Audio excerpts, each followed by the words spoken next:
Bismillahirrahmanirrahim. Assalamu alaikum. I am Ifat Sadiq. Today I am here to discuss or share with you the paper presentation for the board examination. So there are some important points which you have to keep in mind before attempting the paper. Let's start with the paper pattern. अभी तक जितने भी आप लोग board के pre board भी दे चुके हुए हैं और वैसे भी आपको स्कूल में फर्स्ट 50%, सेकंड 50% पेपर्स जो हैं आप अटैम्प्ट कर चुके हुए हैं, लेकिन इसके बाद भी फिर आपसे मैं दोबारा ये जो है पेपर का पैटर्न डिस्कस कर रही हूँ कि आपको माइंड में हो कि क्या क्या पेपर में आता है और कितने मार्क्स का पेपर होता है। टोटल जो है हमारा केमिस्ट्री का पेपर जो है वो 60 मार्क्स का होता है, जिसमें से क्वेश्चन नंबर 1 जो है MCQs ऑब्जेक्टिव पार्ट जो है क्वेश्चन 1 जो है ऑब्जेक्टिव पार्ट में होता है। 12 मार्क्स का जो है that is MCQ portion, 1 number for each MCQ। फिर इसके बाद सब्जेक्टिव पेपर जो है उसमें क्वेश्चन नंबर 2 जो है शॉर्ट क्वेश्चन आंसर्स, जिसमें से 8 में से आपने 5 करने होते हैं, 2 मार्क्स ईच, 10 मार्क्स का। देन क्वेश्चन नंबर 3 जो है ये भी शॉर्ट क्वेश्चन आंसर्स होते हैं, ये भी इसमें भी आपने 8 में से 5 करने हैं, इसमें भी 2 marks each. Then question number 4 जो है ये भी शॉर्ट क्वेश्चन, इसमें भी 8 में से 5 अटैम्प्ट करने हैं और ये भी 2 marks each. So in this way question 2, 3 and 4 ये 10 मार्क्स के, तो 30 मार्क्स जो हैं ये हो जाते हैं। Now come to the second part जो है लॉन्ग क्वेश्चंस का।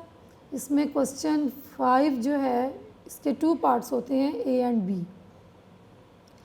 5 मार्क्स का A पार्ट और 4 मार्क्स का B पार्ट। टोटल मार्क्स जो हैं वो कितने होते हैं, 9 मार्क्स। देन क्वेश्चन नंबर 6, इसमें भी A और B पार्ट्स होते हैं, A पार्ट 5 मार्क्स का, B part 4, total 9। Then question 7, A part 5 marks और B पार्ट जो है 4 मार्क्स का, 9। अब लॉन्ग क्वेश्चन में you have to attempt any 2 questions from this 5, 6, 7, जो भी बेस्ट आपको आते हैं आपने वो अटैम्प्ट करने हैं। 9 और 9, 18, तो ये 18 मार्क्स का जो है हमारा लॉन्ग क्वेश्चन का पोर्शन जो है वो होता है। नेक्स्ट जो है, जब भी बेटा पेपर जो है स्टार्ट करने से पहले टाइम मैनेजमेंट जो है वो बहुत इंपॉर्टेंट थिंग है कि आपने टाइम को कैसे मैनेज करना है। सारा टाइम आपने लिखने में और मार्जिन लाइन ड्रॉ करने में या सोचने में नहीं लगाना। सबसे पहले आप टाइम को मैनेज करें। हमारे पास कितने मिनट्स होते हैं, 2 आवर्स का पेपर है, 60 मिनट, 60 मार्क्स का पेपर जो है 2 आवर्स का है। 2 hour means that you have 120 minutes. 60 marks का पेपर को आपने 120 मिनट्स यानी कि 2 आवर्स में सॉल्व करना है। जो हमारा MCQ पोर्शन है दैट इज़ ऑब्जेक्टिव पोर्शन, वो 15 मार्क्स का होता है। पेपर जब डिस्ट्रीब्यूट होता है बोर्ड के सेंटर में तो आपको पहले ऑब्जेक्टिव डिस्ट्रीब्यूट किया जाता है, 15 मिनट्स होते हैं ऑब्जेक्टिव के लिए। You have to solve 12 MCQs और इनके 15 मार्क्स होते हैं। जब क्वेश्चन पेपर आपके पास आए ऑब्जेक्टिव, तो आपने उसको अच्छे तरीके से ऑब्जेक्टिव पेपर को पढ़ना है और उसके बाद आपने MCQs को टिक करना है। फिर आपको बबल शीट प्रोवाइड की जाएगी, उसमें आपने बबल्स को फिल करना है। बबल्स को प्रॉपर्ली फिल करें, ये डिस्कशन के बाद मैं बोर्ड पे आपको बताती हूँ कि कैसे आपने बबल्स को फिल करना है ताकि कोई एम्बिग्यूटी आपके माइंड में ना रहे। शॉर्ट क्वेश्चंस जो हैं उसमें, अच्छा 15 मिनट्स का तो ये हमारा ऑब्जेक्टिव हो गया। इसके बाद जो है हमारे पास बच गए 1 आवर 45 मिनट्स, 105 मिनट्स बचते हैं। अब इसको आपने कैसे डिस्ट्रीब्यूट करना है, अपनी जो रिस्ट वॉच है उसको आप सामने रखें, जहाँ पे आपकी जो टेबल है जहाँ पेपर आप कर रहे हैं वहाँ रखें, ताकि आपको अंदाज़ा हो सके कि आपने कितना टाइम एक क्वेश्चन पे लगाना है। शॉर्ट क्वेश्चन जो हैं 15 करने होते हैं। क्वेश्चन 2, 3 एंड 4 शॉर्ट क्वेश्चन का होता है, जिसमें से आपने हर पार्ट में से 5 क्वेश्चन अटैम्प्ट करने हैं, तो टोटल 15 हो जाएंगे। अब आपने हर शॉर्ट क्वेश्चन को 3 मिनट्स मैनेज करेंगे, आप 3 मिनट्स देंगे, not more than 3 minutes. Irrelevant details short में नहीं लिखनी है आपने, just to the point answer आप लिखेंगे जो क्वेश्चन पूछा हुआ है, तो वो इजीली मैनेज हो सकता है। 3 to 4 लाइन आंसर, इससे लंबा आंसर शॉर्ट में आपने नहीं लिखना, क्योंकि क्वेश्चन ये है कि write short answer. Short answer means you have to write short answer, उसमें कहानियाँ नहीं लिखनी। तो ये 45 मिनट्स में आपका इजीली मैनेज हो जाता है। लॉन्ग क्वेश्चंस जो हैं 2 आपने करने होते हैं और 2 क्वेश्चंस के 2 पार्ट्स होते हैं। 20 minutes for each long question. 10 minutes आप एक पार्ट को दें और 10 मिनट्स आप एक पार्ट को दें, तो 20 मिनट्स हो जाते हैं। 2 क्वेश्चंस हैं तो 40 मिनट्स में आपके लॉन्ग क्वेश्चन कंप्लीट हो जाते हैं।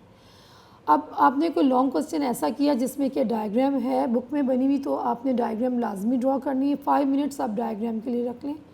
बेशक आप लॉन्ग क्वेश्चन अटैम्प्ट कर लें और उसमें जगह छोड़ दें, पहले आप सारा रिटन काम कर लें, बाद में इजीली आसानी से डायग्राम ड्रॉ कर लें, या आप पहले डायग्राम ड्रॉ कर लें। इट्स अप टू यू कि आपको क्या आसान लगता है।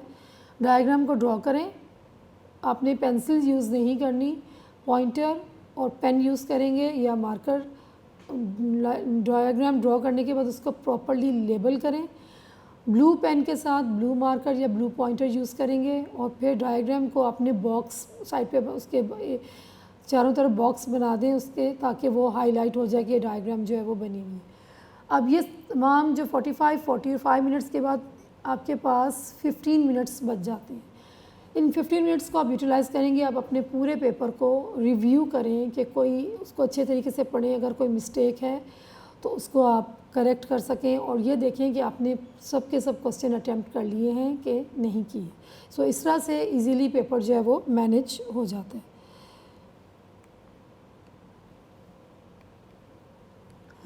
नेक्स्ट जो है कि general approaches how to solve paper. First जो है आपने क्या है कि जब पेपर आपके पास आ जाता है क्वेश्चन पेपर, तो उसको आप प्रॉपरली रीड करें, हर क्वेश्चन को अच्छे तरीके से पढ़ लें। पढ़ने के बाद फिर आप अपने जो आपको बेस्ट आंसर्स आते हैं शॉर्ट में भी और लॉन्ग में, आप उसमें से वो बेस्ट को सिलेक्ट करें कि आपने कौन से अटैम्प्ट करने हैं। जब उसके बाद margin lines and time management. Time management मैंने आपको बता दिया कि आपने पहले हमने डिस्कस किया कि आपने कैसे टाइम मैनेज करना है। One more thing, margin lines कब ड्रॉ की जाए। ऑब्जेक्टिव जब आप रिटर्न कर देते हैं एग्ज़ाम इन्विजिलेटर्स को, तो उसके बाद आपको सब्जेक्टिव शीट्स प्रोवाइड की जाती हैं। अब जो बोर्ड में हैं जो शीट्स हैं वो काउंटेड होती हैं, एक्स्ट्रा शीट्स की ज़रूरत नहीं होती। यानी कि जितनी शीट्स आपको कॉपी एक मिल जाती है, उसको आपने क्या करना है कि मार्जिन लाइन नीटली ड्रॉ कर लें। कब तक? जब तक आपको क्वेश्चन पेपर डिस्ट्रीब्यूट नहीं होता, क्योंकि पूरे हॉल में काफ़ी बच्चे होते हैं, तो जब तक क्वेश्चन पेपर वो आंसर शीट्स बाकियों को डिस्ट्रीब्यूट कर रहे होंगे, आप आराम से मार्जिन लाइंस को नीटली ड्रॉ कर लें, ताकि कोई बाद में प्रॉब्लम या आपको परेशान ना हो। इसके बाद आपने अपना जो बेस्ट क्वेश्चंस हैं सेलेक्ट किए हुए, उसको आपने लिखना है और उसको पेपर को अपना स्टार्ट कर देना है। जो इम्पॉर्टेंट टर्म्स होती हैं पेपर में यूज़ होती हैं, आंसर्स में होंगी, उसको आप हाईलाइट कर लें मार्कर से, या आप उसको अंडरलाइन कर लें। मार्कर से लिख भी सकते हैं और अंडरलाइन भी कर सकते हैं। और ओवर राइटिंग को जितना पॉसिबल है उसको अवॉइड करें। अगर कोई मिस्टेक हो गई है, कटिंग को भी अवॉइड करें। ऑब्जेक्टिव में तो एक्सेप्टेबल ही नहीं है कटिंग, कि आपने बबल गलत फिल कर दिया, वो तो आपका रॉन्ग कंसीडर होगा। लेकिन सब्जेक्टिव में आप कटिंग अगर कोई गलती हो जाती है तो आप उसको सिर्फ सिंपल एक लाइन से कट करें, उसका कोई काट के उसको बहुत ज़्यादा ओवर राइट या उसको वेब सा ना बनाएं, वो अच्छा इंप्रेशन क्रिएट नहीं करती। One important thing, question numbering.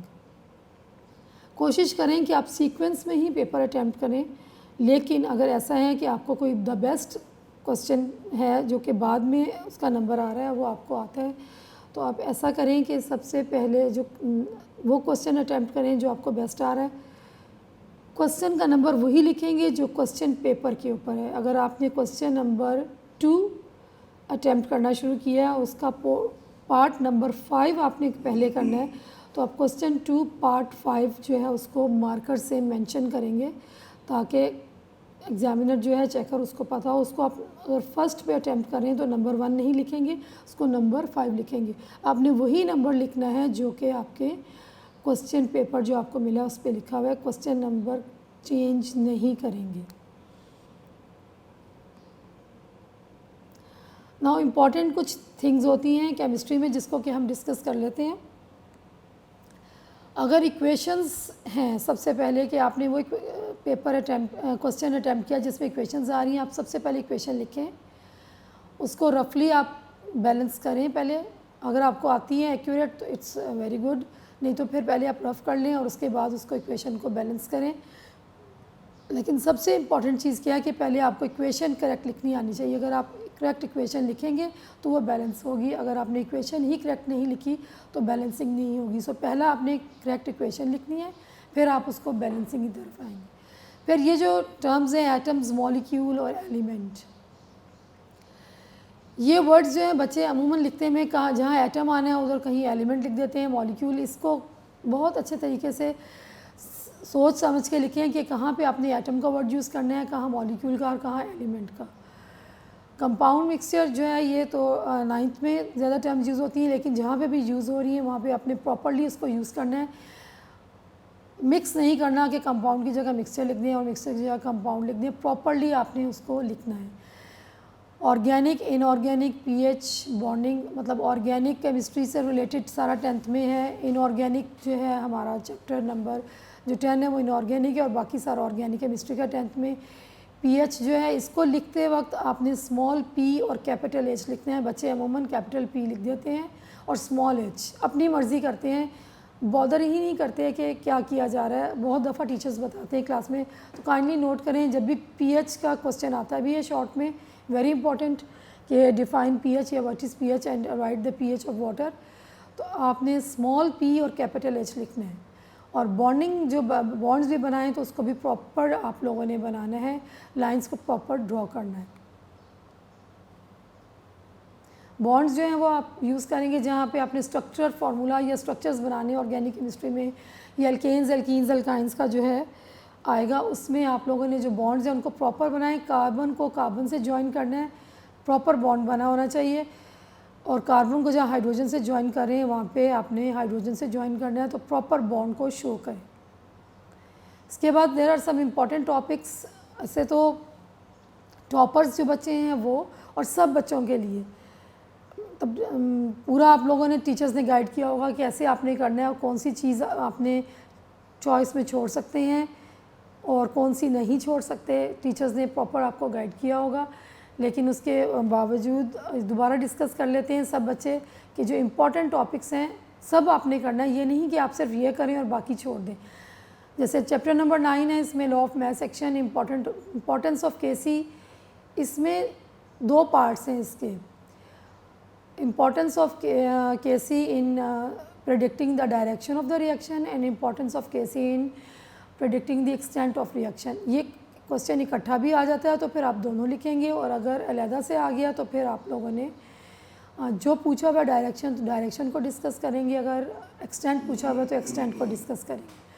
फिर एसिड बेसिस की theories, then chemical properties of acid and bases, uses of acids, bases, pH scale, then characteristics, properties of salts. ये 5 पॉइंट्स हैं वेरी इंपॉर्टेंट, इसमें से short questions भी आ जाते हैं और वैसे भी शॉर्ट में भी आता है और लॉन्ग में भी आ जाता है।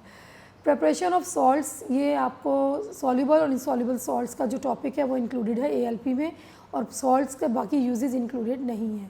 Then classification of organic compound, very important topic. Then homologous series, इसकी definition along with the points. Functional group की डेफिनेशन, उसके बाद फंक्शनल ग्रुप की जो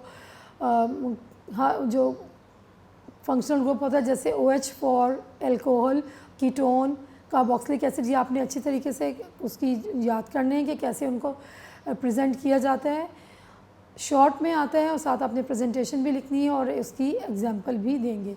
preparation, sources, properties and uses of alkanes, alkenes and alkynes, organic chemistry का chapter ये पूरा जो है इंक्लूडेड है। देन चैप्टर नंबर 13 जो है उसमें कार्बोहाइड्रेट्स कैसे प्रिपेयर होते हैं, उनकी definition, monosaccharides, oligosaccharides and polysaccharides, ये आपके एलपी में इंक्लूडेड है, इसको अच्छी तरीके से आप करेंगे। प्रोटीन्स, इसमें भी प्रोटीन की definition, essential amino acids, non essential amino acids, amino acid की डेफिनेशन, और उसके साथ आ जाता है पेप्टाइड लिंकेज। लिपिड्स में जो है उसमें लिपिड्स की डेफिनेशन, जनरल फार्मूला, और what is the difference between the lipids and the fats, और स्टेरिक एसिड और पामेटिक एसिड के formulas along with names and formulas, very important. The next chapter जो है उसमें पॉल्यूटेंट्स एंड इट्स टाइप्स हैं, और इसके अलावा जो है ये वेरी इंपॉर्टेंट। उसके अलावा ट्रोपोस्फेयर जो लेयर्स ऑफ एटमॉस्फेयर हैं वो भी इंपॉर्टेंट है, वो आपने करनी है। Then effects of global warming, acid rain, ozone depletion. Then next chapter जो चैप्टर नंबर 15 है, इसमें soft water and hard water की डेफिनेशन और कॉजेज़ हैं कि कैसे हार्डनेस होती है, वो करना है आपने इम्पॉर्टेंट। बाकी जो पेजेस इंक्लूडेड हैं, methods for removal. One more thing, disadvantages of hard water, वो यहाँ पे मेंशन नहीं है, लेकिन वो बहुत इंपॉर्टेंट है। डिसएडवांटेजेस ऑफ हार्ड वाटर वो आप ज़रूर करें, क्योंकि वो क्वेश्चन ज़रूर आता है। दैन वाटर पॉल्यूशन, इसमें industrial effluents, agriculture effluents, domestic effluents सब आ जाते हैं, और इफेक्ट्स ऑफ वाटर पॉल्यूशन जैसे क्वेश्चन होगा उसके अकॉर्डिंगली आप आंसर देंगे। दैन वाटर बॉर्न डिजीज़, इसकी डेफिनेशन और जो वाटर बॉर्न डिजीज़ जितनी डिस्कस हुई वो सब आप करेंगे, क्योंकि उसमें शॉर्ट में कोई भी पूछा जा सकता है। दैन नेक्स्ट लास्ट चैप्टर, उसमें डेफिनेशंस हैं मिनरल की, ओर की, metallurgy, then methods of concentration of ore, physical methods, then chemical methods, उसके बाद Solvay process and then manufacture of urea and status of urea in Pakistan. These are very important topics. Paper scheme जो है उसको discuss कर लेते हैं। पहले भी टीचर्स ने आपसे की हुई है, ये पहले भी बहुत दफ़ा डिस्कशन हो चुकी है कि जो MCQs इस तरह से आते हैं। चैप्टर 9 में से 2 MCQs, 10 में से 2, 11 में से 1, 12 में से 1, 13 में से 2, 14 में से 1, 15 में से 2 एंड 16 में से 1। इसके बाद जो शॉर्ट क्वेश्चंस हैं 4 from chapter 9, from chapter 10, then 11 में से 3, 12 में से 2, 13 में से 3, 14 में से 3, 15 में से 2 एंड 16 में से 3। अच्छा, ये जो स्कीम है पेपर स्कीम, ये ओल्ड है। अब जो नई आ रही है उसमें जो 15 और 16 चैप्टर हैं इसमें से 4 है, और ये आप ऊपर ले जाएं, ये यहाँ पे आ जाएगा 9, 10 में। 15 और 16 चैप्टर में से 4 और 4 क्वेश्चन है अकॉर्डिंग टू न्यू पेयरिंग। अब कोई भी पेपर स्कीम फॉलो हो सकती है बोर्ड में, ओल्ड वाली भी हो सकती है और न्यू वाली भी हो सकती है। तो ये जस्ट आपको एक आइडिया दिया जा रहा है, इसका मतलब ये नहीं कि आप इस पर स्ट्रिक्ट हो जाएं, चेंज भी हो सकती है। जो आ रही है नेट पे अवेलेबल है, ज़रूरी नहीं कि वो फॉलो हो, वो चेंज भी हो सकती है। सो आपने अपनी तैयारी कंप्लीट रखनी है कि जो जो आपको टीचर्स ने बताया वो आपने अच्छे तरीके से करना है। According to old pairing long question जो हैं वो क्या हैं? क्वेश्चन नंबर 5 जो है वो चैप्टर 9 में से पार्ट ए और चैप्टर 10 में से पार्ट बी। क्वेश्चन 6 में चैप्टर 12 में से पार्ट ए, चैप्टर 13 में से पार्ट बी, और क्वेश्चन नंबर 7 चैप्टर 16 में से पार्ट ए और चैप्टर 15 में से पार्ट बी। अब इसमें ओल्ड वाले में चैप्टर 11 और 14 में से लॉन्ग क्वेश्चन नहीं है, लेकिन जो नई पेयरिंग स्कीम है उसमें चैप्टर 9 जो है इसमें से लॉन्ग क्वेश्चन नहीं है, और चैप्टर 13 में से नहीं है। चैप्टर 11 और चैप्टर 14 जो है उनमें से लॉन्ग क्वेश्चन हैं। ये आपको नेट पे मिल रहा होगा और टीचर्स ने भी बताया होगा, और जो अभी आपका प्री बोर्ड हुआ था केमिस्ट्री का वो भी उसके अकॉर्डिंगली था कि लॉन्ग क्वेश्चन जो आपको आए हुए थे वो चैप्टर नंबर 11 और चैप्टर 14 में ऐसे आए थे। 9 और 13 में से लॉन्ग क्वेश्चन नहीं था।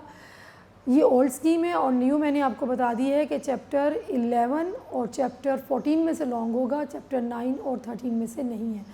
फिर भी मैं आपको एक बात दोबारा कहूँगी कि आपने क्या करना है कि अच्छे तरीके से अपनी तैयारी रखनी है। कुछ भी एक्सपेक्टेड है, सिलेबस में से पेपर बनता है। पेयरिंग जो है वो बोर्ड में बाज़ों का चेंज हो जाती है, कोई हार्ड फास्ट रूल नहीं कि आप इस पर स्ट्रिक्ट हो जाएं और कहें कि ऐसे ही आएगा। जो जो टीचर्स ने आपको गाइड किया हुआ है तमाम चैप्टर्स में से लॉन्ग कौन से हैं और शॉर्ट कौन से हैं, आप उसको अच्छे तरीके से करेंगे। अब हम इसको थोड़ा सा मैं आपको बोर्ड पे बताती हूँ कि किस तरह से हम इसको डिस्कस करेंगे, किस तरह से अपने पेपर को अटैम्प्ट करना है, ये मैं आपसे डिस्कशन करती हूँ बोर्ड पे। अच्छा, अब ये कि आप लोग अभी फ़िलहाल घर में हैं और अभी एग्ज़ाम्स में टाइम है, तो सबसे जो इम्पोर्टेंट पॉइंट है बोर्ड एग्ज़ाम्स के लिए आपने जाना है उसमें ये है कि आप सबसे पहले घर में नोट करें कि जब आप पेपर अटैम्प्ट करते हैं तो आपकी क्या वीकनेस है, कहाँ कहाँ कौन कौन से एरियाज़ हैं जहाँ आपको प्रॉब्लम फेस करनी पड़ती है। उन चीज़ों को आप नोट करें और को ट्राई करें कि आप उनको ओवरकम करें, ताकि आपको बोर्ड का पेपर अटैम्प्ट करते हुए कोई भी इशू ना हो। क्योंकि 9th में भी आपने 2 पेपर्स दिए थे, आप पूरे प्रोसेस से एग्ज़ामिनेशन के गुजरे ही नहीं हैं। तो कुछ बच्चों का फॉर एग्ज़ाम्पल मैं 2-3 चीज़ें डिस्कस कर लेती हूँ। हैंड राइटिंग,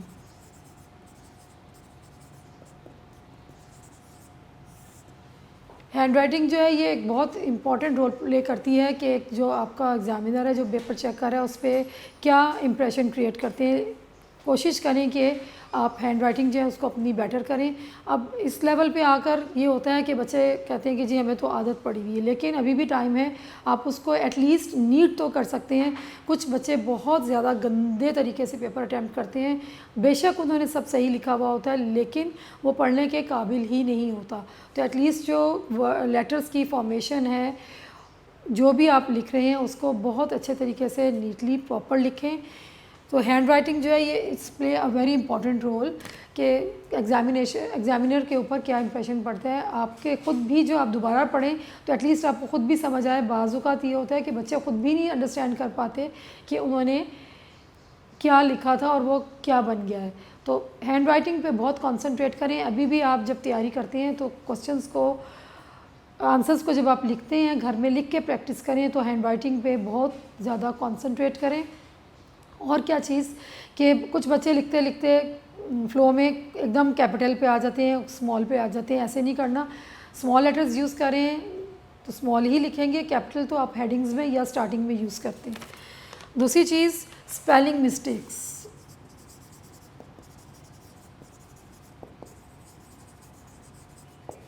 अवॉइड करें स्पेलिंग मिस्टेक्स करने को। अच्छा, अमूमन जब हम बच्चों को क्लास में कहते हैं तो ये बड़े आराम से कहते हैं कि साइंसेस में स्पेलिंग मिस्टेक कंसीडर नहीं होती। ठीक है, नहीं कंसीडर होती, लेकिन इसका ये मतलब नहीं कि आप दिल खोल के स्पेलिंग मिस्टेक्स करें। कुछ बच्चों के स्पेलिंग्स जो हैं बहुत पुअर होते हैं, उससे क्या होता है कि समटाइम्स मतलब ही बदल जाता है। जैसे कि सॉफ्ट और हार्ड वाटर का कॉन्सेप्ट है कि it produces good lather with soap, it does not produce good lather with soap. तो लादर में जो है LATHER है और बच्चे इसको ये लिख देंगे, दिस इज़ लेदर। उसमें क्या होगा कि अब आपने ये स्पेलिंग मिस्टेक कंसीडर नहीं होगी, इसका मीनिंग ही चेंज हो गया है, तो आपको कोई नंबर नहीं मिलेगा। तो प्लीज़ इस चीज़ को नोटिस करें कि आप अवॉइड करें। जिनके स्पेलिंग बच्चों के पुअर हैं वो स्पेलिंग्स के ऊपर कॉन्सेंट्रेट करें कि उन्होंने स्पेलिंग मिस्टेक्स नहीं करनी। कोशिश करना है कि आप करेक्ट स्पेलिंग्स जो हैं उनको लिखें। देन कटिंग,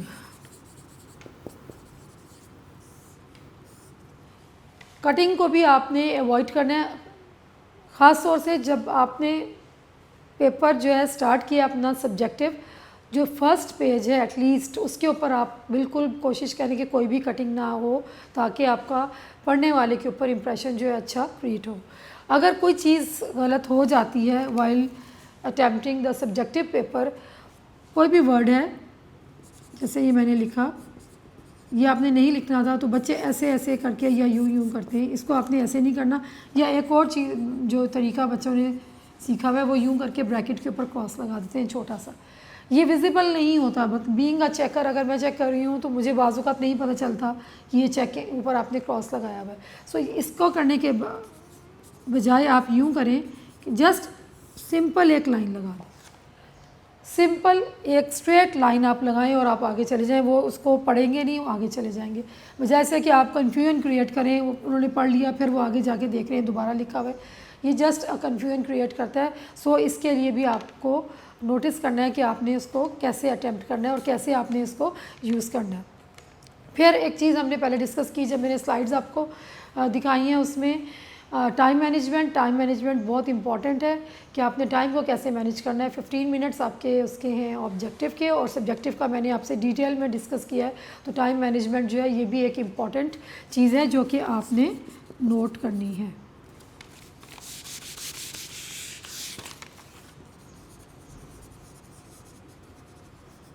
पेपर जब आप देने के लिए जाएं तो आपके पास सब चीज़ें अपनी होनी चाहिए। आपने कोई बोरिंग नहीं करनी, किसी से कोई चीज़ नहीं लेनी और पैनिक नहीं होना, टाइम नहीं वेस्ट करना कि ये चीज़ ख़राब हो गई है अब मैं किसी और से ले लूँ। आप अपना पेंसिल बॉक्स को रेडी करें, उसमें अपनी रोल नंबर स्लिप रखें, ट्रांसपेरेंट पेंसिल बॉक्स लें, उसमें आपका रूल जो है स्केल, और बड़ा स्केल भी रखें, छोटा स्केल भी रखें, दोनों ले लें। कैलकुलेटर अगर जहाँ पे ज़रूरत पड़ती है कैलकुलेटर रखें अपने पास। मार्कर 3 से 4 मार्कर आपके पास न्यू मार्कर्स होने चाहिए और 2 ink filled pens. Ink filled pen use करें और जो बबल्स आपने फिल करने हैं उसके लिए आपके पास बॉल पेन या पॉइंटर जो है वो भी ब्लू कलर यूज़ करें। आपने कोई और कलर यूज़ नहीं करना, ब्लू कलर का ही मार्कर और ब्लू कलर का ही आपने बॉल पेन, ब्लू कलर का ही इंक पेन आपने यूज़ करना है। जो बेस्ट आपके घर में आप यूज़ करते हैं इंक पेन वो लेके जाएं ताकि आपको प्रॉब्लम ना हो। नए मत ख़रीदें, अगर आपने नए पेन लेने अभी लेने और उनको स्मूथ कर लें ताकि आपको पेपर अटैम्प्ट करने में वो प्रॉब्लम क्रिएट नहीं करें। 2 इंक फिल्ड पेन लेके जाएं। इंक ले जाने की ज़रूरत नहीं, बच्चे आजकल इंक पॉट्स उठा के ले जाते हैं, वो गिरती भी हैं और इंक भरने में जो आप टाइम ज़ाया करेंगे तो आप रात को अपने पेन्स में 3 इंक फिल्ड पेन ले लें, बहुत होते हैं, इसमें पेपर आपका ईजीली हो जाएगा। अच्छा, अब उसके बाद क्या है कि आपके पास ऑब्जेक्टिव पेपर आ गया है। पहले ऑब्जेक्टिव डिस्ट्रीब्यूट होता है एग्जामिनेशन हॉल में। बोर्ड प्री बोर्ड आपका हुआ, आपने केमिस्ट्री का दिया है, उसमें आपको जो पेपर दिया गया था उसमें उर्दू भी थी और इंग्लिश में भी था। आप इंग्लिश मीडियम के बच्चे हैं, आपने इंग्लिश में ही उसको अटैम्प्ट करना है, लेकिन उर्दू पेपर एक ही होता है उर्दू मीडियम और इंग्लिश मीडियम के लिए। इसमें ये क्या है कि जो ऑप्शंस लिखी होती हैं A, B, C, D अमूमन राइट साइड से लिखी हुई होती हैं। जब बच्चे पढ़ते हैं इंग्लिश में तो वो उसको आपने नोटिस करना है कि कौन सी ऑप्शन आप टिक कर रहे हैं। ए वाली जो है ये होगी, इधर से नहीं होगा, कंसीडर B, C और D। अगर आपने B टिक कर दी है तो आप इधर से उसको A, B, C, D को पढ़ेंगे, लेफ़्ट साइड से नहीं पढ़ेंगे। फिर ये देख लें कि अगर पेपर में लेफ़्ट साइड से है तो फिर लेफ़्ट साइड से पढ़ेंगे, अगर राइट साइड से है तो A, B, C, D आपने राइट साइड से पढ़ना है और उसके अकॉर्डिंगली ऑप्शन टिक करनी है। इस तरह अमूमन बच्चों से गलती हो जाती है कि वो यहाँ पे फॉर एग्जांपल कुछ लिखा हुआ है ग्राम्स पर मोल, यहाँ पे भी ग्राम्स पर मोल और डेसीमीटर क्यूब लिखा हुआ है। आपने बी को टिक करना है, एक्चुअली आपकी ये है तो आपने जल्दी में बी को टिक करेंगे तो ये ऑप्शन बनेगी, ठीक है।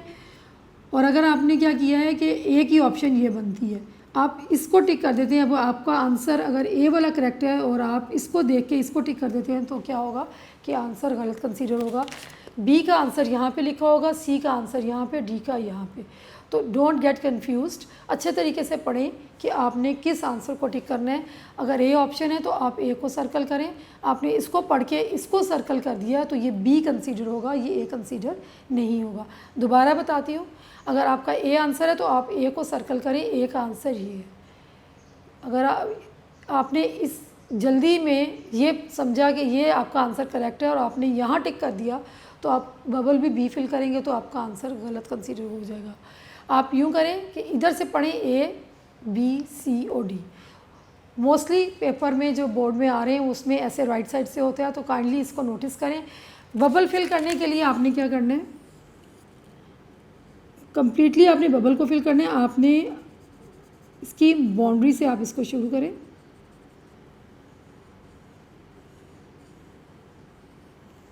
और फिर आप अंदर की तरफ आएँ, फिर जल्दी हो जाता है फिल। अगर आप अंदर से बाहर की तरफ जाएंगे तो इट टेक्स टाइम और उससे क्या होता है कि वो सर्कल से या बबल से बाहर भी चला जाता है। आप बाहर से अंदर की तरफ आएँ और उसको कम्प्लीटली फिल करें, आपने उसको छोड़ना नहीं है और नीटली उसको आपने कम्प्लीटली फिल करना है। ये तो हो गई ऑब्जेक्टिव की बात। अब हम आ जाते हैं सब्जेक्टिव पेपर पे।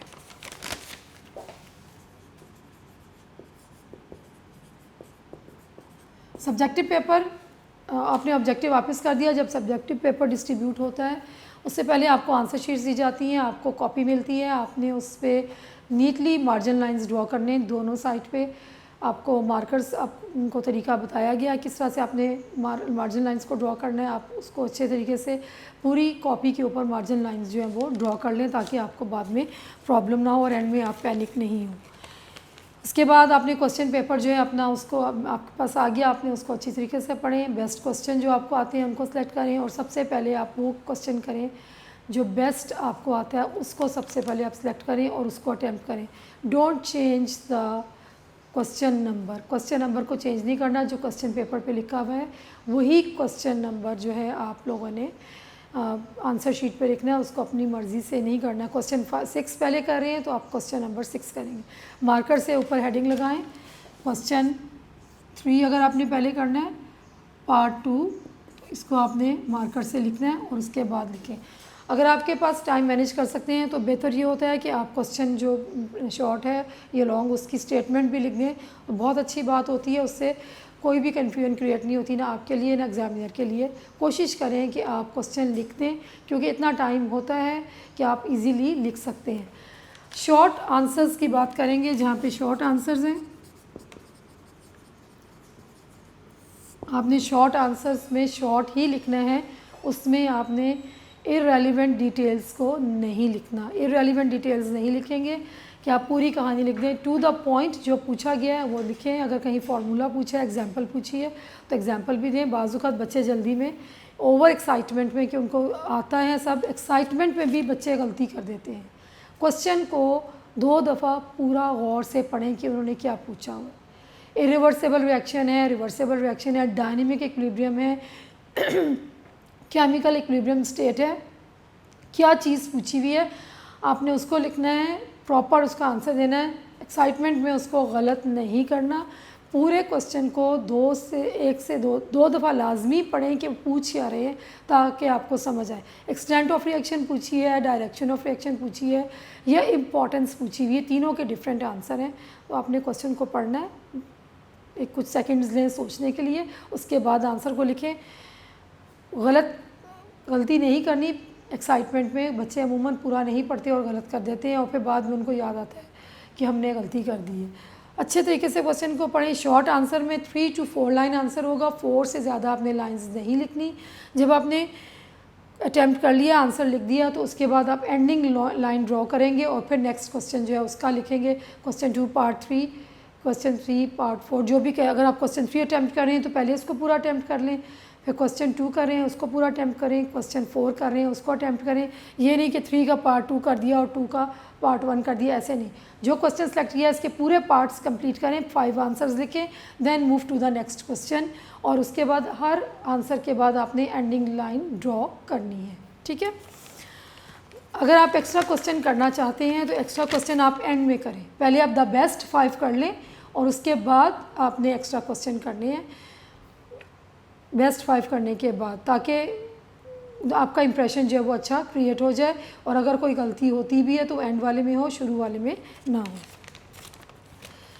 इसके बाद जो है लॉन्ग क्वेश्चंस की जो बात हम करते हैं, कि लॉन्ग क्वेश्चंस जो हैं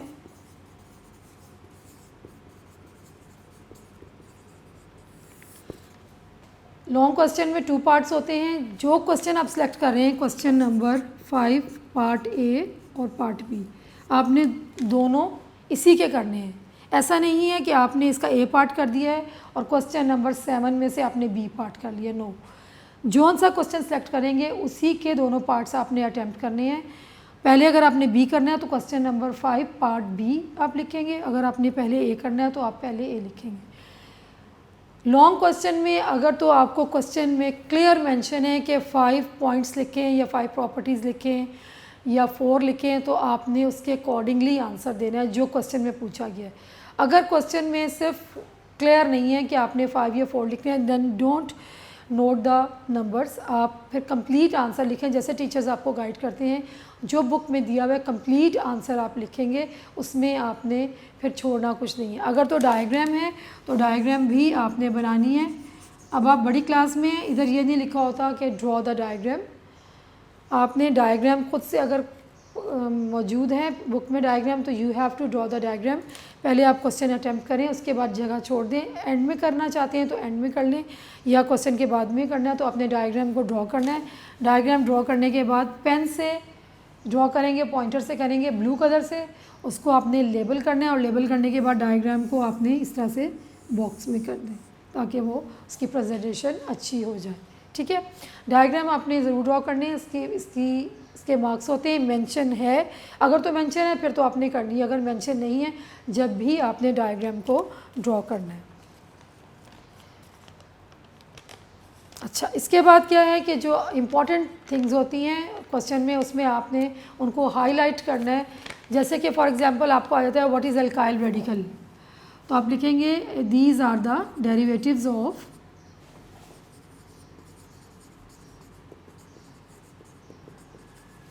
ऑफ एल्केन्स, और कैसे बनते हैं, they are formed by the removing an hydrogen atom from the alkanes.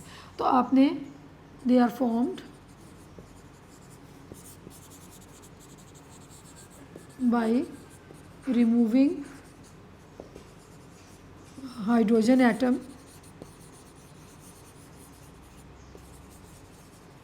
from alkanes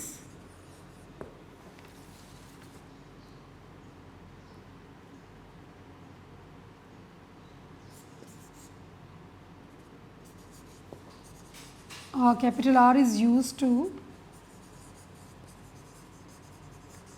represent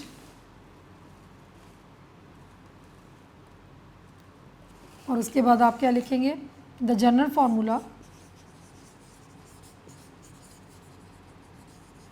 CnH2n+1। अब आपने इसमें इंपॉर्टेंट थिंग्स दिए हैं, derivatives of alkanes by removing a hydrogen atom from alkanes, capital R जो है ये यूज़ होता है, और the general formula is this. इस तरीके से आप इन चीज़ों को हाईलाइट कर सकते हैं।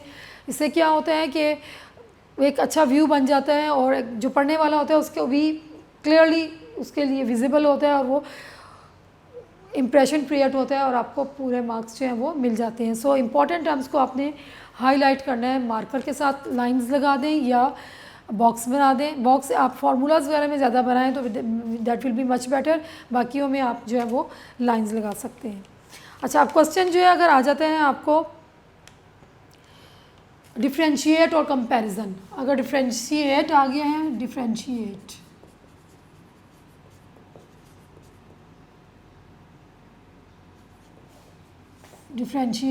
तो आपने क्या करना है, कॉलम ड्रॉ करना है। जैसे कि सैचुरेटेड और अनसैचुरेटेड में डिफरेंस आ गया, सैचुरेटेड हाइड्रोकार्बन्स और यहाँ पे आ जाएगा अनसैचुरेटेड हाइड्रोकार्बन्स।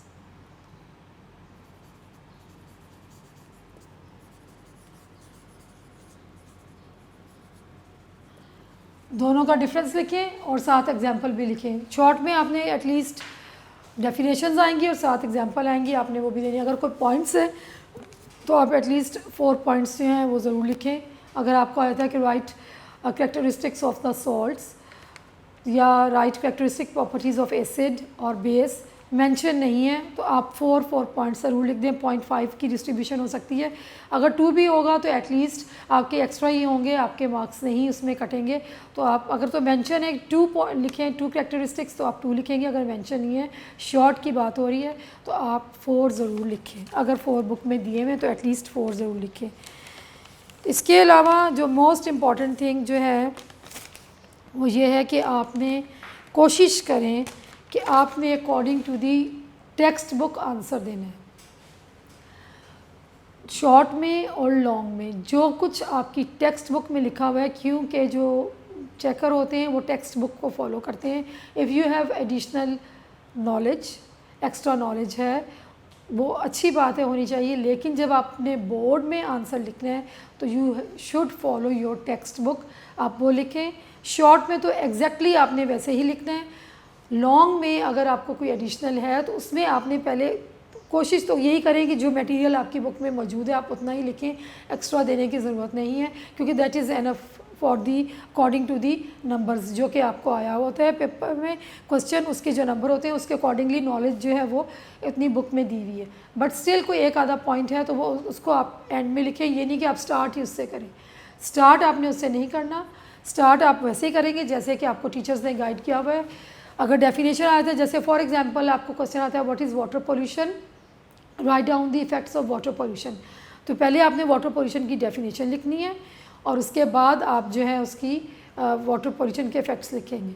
अगर आपको आ जाता है व्हाट इज़ ग्लोबल वार्मिंग और एक्सप्लेन इट्स फिनोमेना। तो आपने पहले ग्लोबल वार्मिंग की डेफिनेशन लिखनी है, फिर उसका फिनोमेना की तरफ आएंगे।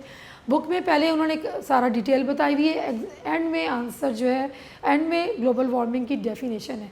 तो आप सबसे पहले डेफिनेशन लिखेंगे और उसके बाद सिमिलरली ग्रीन हाउस इफेक्ट का पूछा जाता है कि क्या होता है ग्रीन हाउस इफेक्ट। सबसे पहले आप डेफिनेशन लिखेंगे और उसके बाद आपने उसकी डिटेल्स देनी है। एसिड रेन का आ जाता है, एसिड रेन की डेफिनेशन लिखें, फिर आप उसके इफ़ेक्ट्स पे आएंगे, पॉइंट्स में उसको लिखें। जहाँ पे पॉइंट्स बनते हैं टीचर्स ने आपको गाइड किया होगा, नोट्स में सब कुछ मौजूद है, आप पॉइंट्स में लिखें तो ज़्यादा अच्छा हो जाता है। लॉन्ग में, शॉर्ट में अगर आ जाते हैं तो 4 पॉइंट्स मेंशन, अगर मेंशन नहीं है तो आपने 4 लिखने हैं, अगर मेंशन है 2 तो आप फिर 2 पॉइंट्स में उसको लिखेंगे। इररेलेवेंट डिटेल्स आपने नहीं लिखनी। शॉर्ट में टू द पॉइंट आंसर आप लिखेंगे, बहुत ज़्यादा लंबी कहानियाँ नहीं लिखनी। लॉन्ग में अकॉर्डिंग टू द बुक आपने लिखना है, अगर मेंशन है क्वेश्चन में क्लियर है तो आपने उसको उसके अकॉर्डिंगली देना है। अगर आपको थोड़ी सी ये है कि ये लिखना है या नहीं लिखना तो फिर आप पूरा लिखें जो आपकी बुक में आंसर मौजूद है। होपफुली आपको काफ़ी चीज़ें क्लियर हो गई होंगी। अच्छे तरीके से अपने पेपर को आपने अटैम्प्ट करना है और टेक्स्ट बुक को आपने फॉलो करना है। हैंड कटिंग नहीं करनी, ओवर राइटिंग नहीं करनी, अपनी चीज़ें लेके जानी है और मार्जिन लाइंस को नीटली ड्रॉ करना है। और सबसे इम्पॉर्टेंट चीज़, टाइम मैनेज करने के बाद आपने अपने पेपर को रिव्यू करना है अच्छे तरीके से। एंड में आपने पेपर को पढ़ना है ताकि कोई मिस्टेक या कोई चीज़ रह गई, क्वेश्चंस को देखें आपने कंप्लीट किए या नहीं किए, कोई रह गया, मिस हो गया तो आप उसको नोट करें और उसको फिर अटैम्प्ट कर सकें। होपफुली आपको समझ आ गई होगी। ओके, अल्लाह हाफिज़।